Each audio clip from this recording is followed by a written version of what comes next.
In this video, I'm going to share with you how I stayed motivated to play guitar nearly every single day over a 5-year period. And I did this without apps, without special books or techniques, and even when life got busy, and even at times that things really piled up.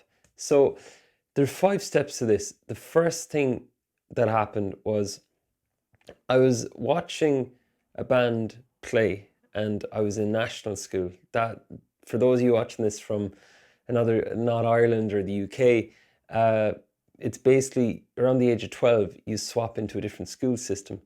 And I watched a band play that night. There were a band of past students who came back to play. At this stage, I had an open chord.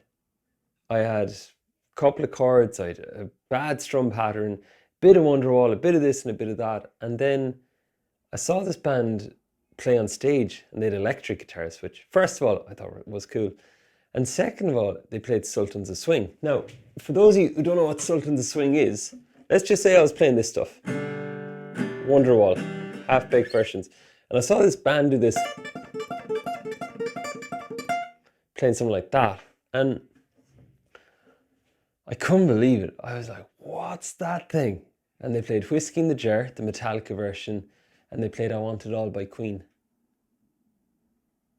And when I saw that being done on guitar, the first thing I thought was, man, how did they do that? It's so high up here, and I'm down here.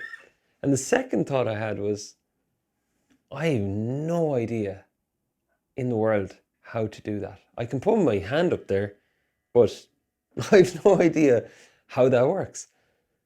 And that's what I call the dream song moment, or it's also known as the call to adventure in Joseph Campbell's Hero's Journey.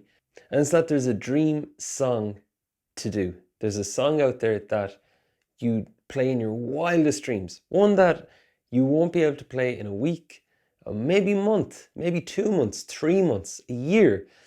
A song that is like so absurdly difficult looking, but there's something inside you that knows deep down that you want to play it bad. And I mean bad, that like it's non-negotiable.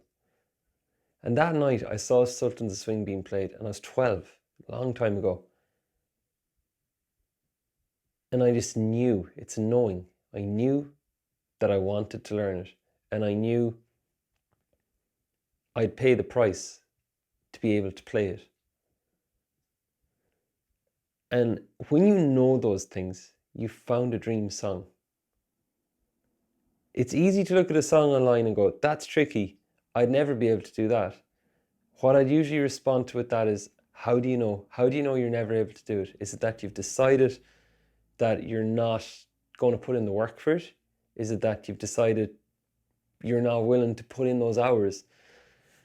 And that's what it takes. It took, I can't tell you how many hours it took. It took months to properly get the song. And that's step one. It's got to be a song like that. And almost these songs, they kind of find you. It's not like going through a catalogue where you go, that would be, or Google top dream songs to learn on guitar.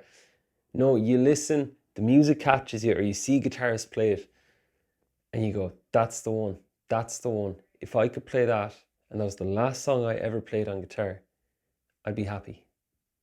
So, step one, find your dream song, because that's what makes motivation easy. Imagine if I said, let's make a list of songs you hate and go learning those.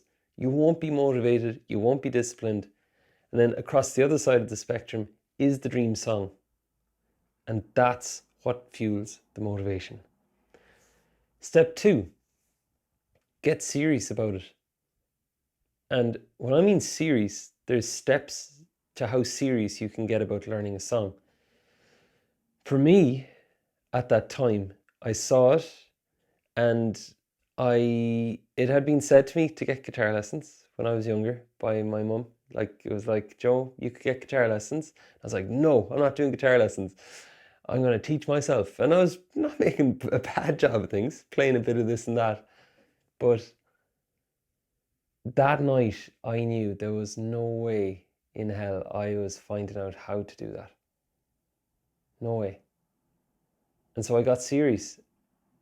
That band were playing on stage, and I remember looking around the room for my mother for after they finished playing, because I knew what I was going to go up and ask her. And I did.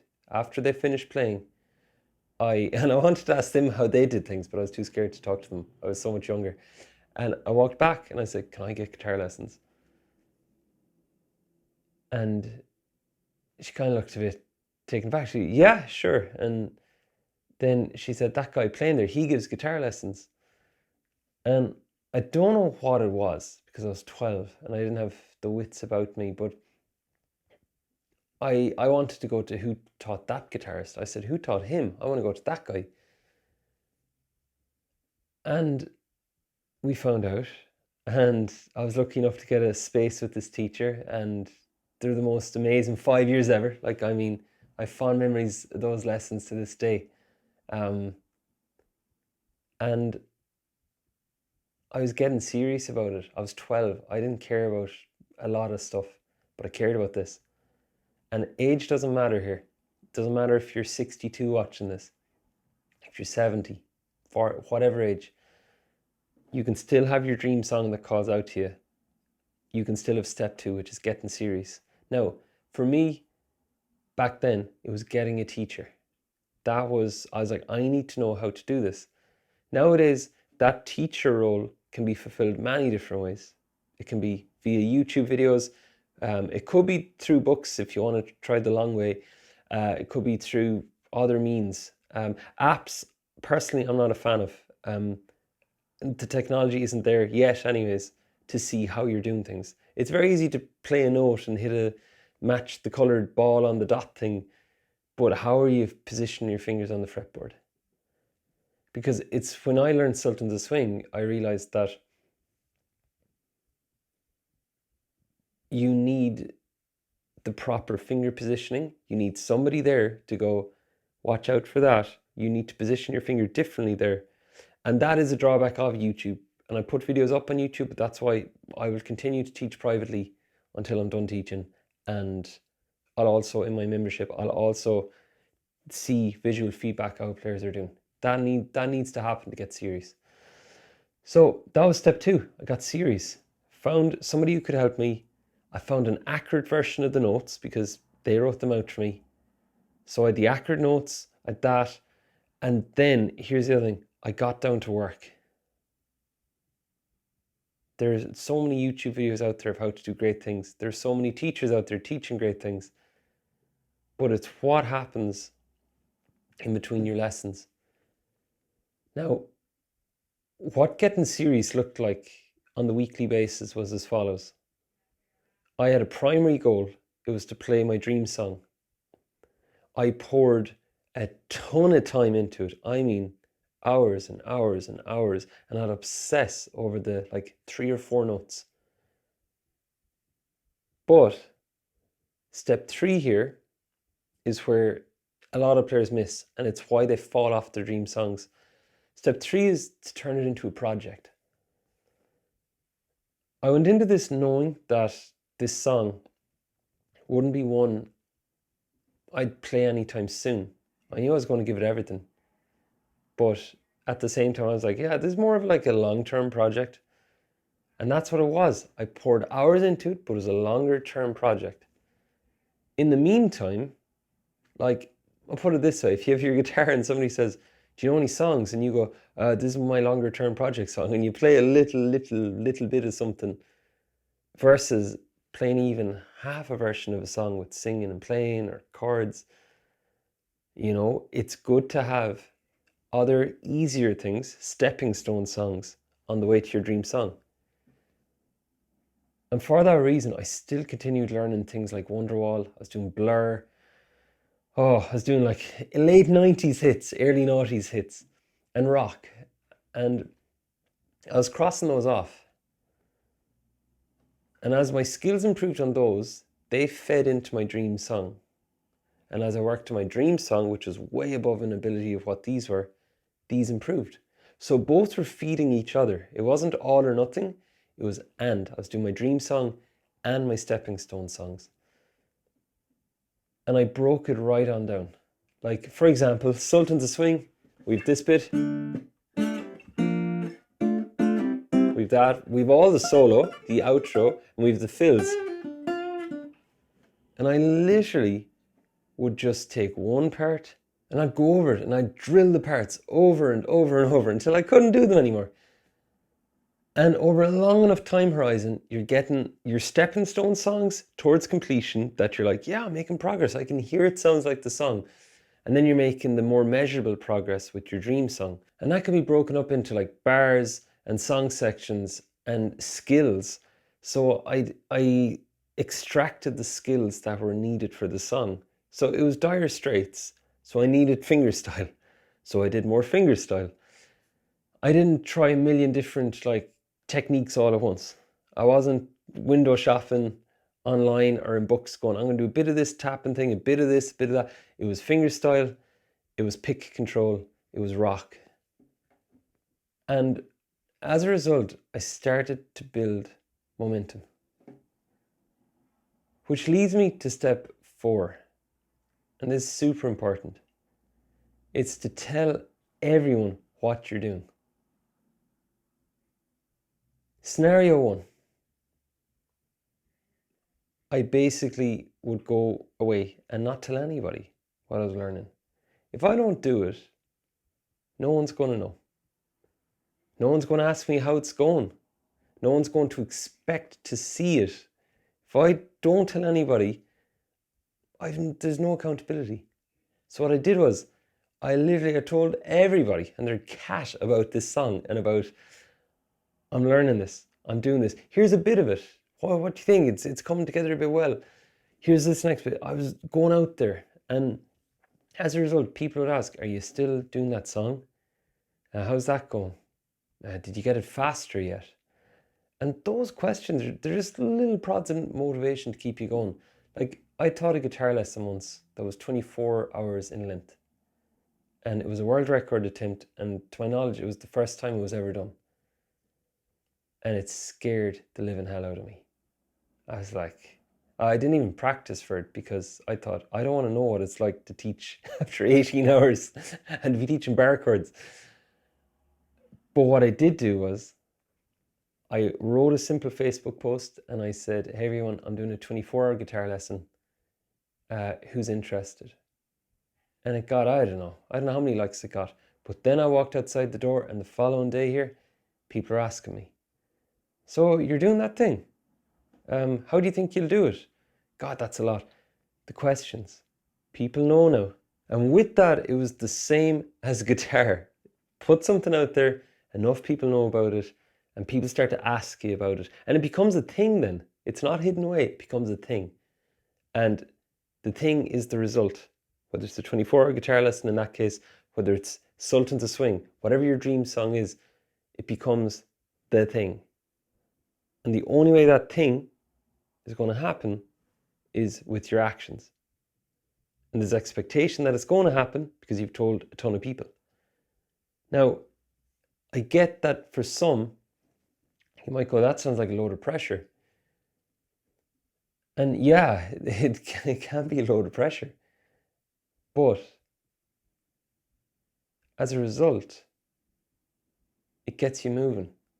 And from what I've learned, pressure starts to go away once you start just taking action on it. It's also pressure to mentally think about maybe learning something and maybe doing something about something and looking at the song going, oh, I don't know now. That's mental bandwidth, and it's so hard to focus and to do things if you haven't actually decided in the first place. Like that night when I saw that band, I decided, like, it was definite. I knew I wanted to learn it, and I knew, and I took immediate action. I walked straight back to the back of the room and asked my mum about guitar lessons. Immediate decision, immediate action, and I got to work. I was held accountable by my teacher. In between lessons, I put in the work. It was a long-term project. So you can see how this adds up. And nowadays, with online resources, when you break it down, well, you could go on Songster and look up a song, and it could have, I don't know, 100 bars. I'll make this up. 100 bars of music. Well, if you took bar 1 to 4 of the easiest bit and you go, I'm just going to work on this for now, forget about the rest, and that's all you worked on, and just did some of that with your regular practice routine, it begins to add up. And when you get those 4 done, you go to the next 4, and you break it down over a long enough time horizon, and you begin to see the results.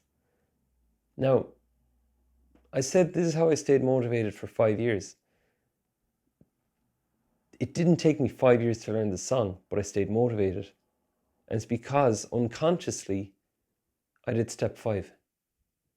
Once I got the song, I set a higher target. I didn't stop there. Once I'd Sultans of Swing, I basically went, okay, so what'll I learn next? And I started into that song, and it was the next one, and the next one, and this cycle continued. Now, here's step 5. It's the type of player you become in the process. Because nowadays, a song, somebody could put a regular radio pop song on, and I'll nearly play along with it as it plays, and do power chord stuff, bar chord stuff with it, and it's just like mimicking what somebody else is saying in a language. It didn't start that way, but it's the type of player I've become. And for you watching this, in the background, there's secondary benefits to this primary goal of your dream song. And a secondary benefit is you build the discipline, the skills, the mindset, the persistence, the motivation, the ability to follow through, the ability to handle setbacks, resilience. You also developed basically the accountability sense of, well, I'm doing this, and people asking you about it, and you having to step up and do it. And to become that type of guitar player, that comes from your actions. So the reality was, after I finished that song and went to the next song didn't take as long. And then I'd get to another song, and now I became a guitar player who could play this one, these two. And then then here's the thing. This went on for about one or so years. And then I set an insane target. There was a song called Too Many Notes. And it was a great name for the song. And I began to learn that. And that was one that I looked at and I went, yeah, that's not a year, that's more. And I think it took me 2.5 years roughly to learn that song. And here's the reality, I don't play it anymore. Like I'll grab a pick here. Like I can't play it up to speed right now. But it was this nice picking one. And I swear to God, I think for every day, for at least a year, I played that every day. Like, I mean, I practiced it for well over an hour. I became obsessed. I did the same pattern. I told my friends what I was learning. I showed them the original song so they heard how fast it went and they could see where I was at. And then I'd metronome markings to measure my progress. It was broken down, and this went on and on and on and on. And that's what I'd say to you, even with focusing on one dream song. And by the way, it doesn't have to be Sultans of Swing. It could be a rock song with power chords right now. And whatever your dream song is, it's up to you. But the key thing then is to reset the target so you'll keep raising your standard and you keep getting better. And I've been playing guitar for 24 years as of this recording. And I've taught guitar for a long time. And they talk about the 1% and the 3% sort of thing with wealth and stuff like that. But it also exists on guitar. There's a 1 and 3% of guitarists. And out of all the teaching I've ever done, I've seen it. It exists. There's 1 to 3% of students that do things extremely different than other players. and they had the same stuff that I did. They had their dream song. They were obsessed. They practiced all the stuff. So as I wrap this up, I just want to say, whenever you're watching this in time, wherever you find yourself, find your dream song. Get working on it. Handle the setbacks. Tell others. Tell me what your dream song is. Post a comment below. I love seeing them because it's holding yourself accountable. And if you are interested in working more together, I have a guitar community, and you'll find a link below. And I'm building this community. It just started a couple of months ago, and we're only getting started. And we're sharing dream songs in there, and we're working on songs together. And it's a journey. And I know myself that when I learned my song, that it helped having friends by my side. And having my community was school. We had an amazing music teacher. We had such fun in music class. And that was my community. And that's what I'm building with the school guitar community. I'm remodeling this whole process so players can learn their favorite songs faster and easier and not stop and start, not fall off track. So if you want to find out more about that, it's below. In the meantime, keep on playing. All right, thanks for watching.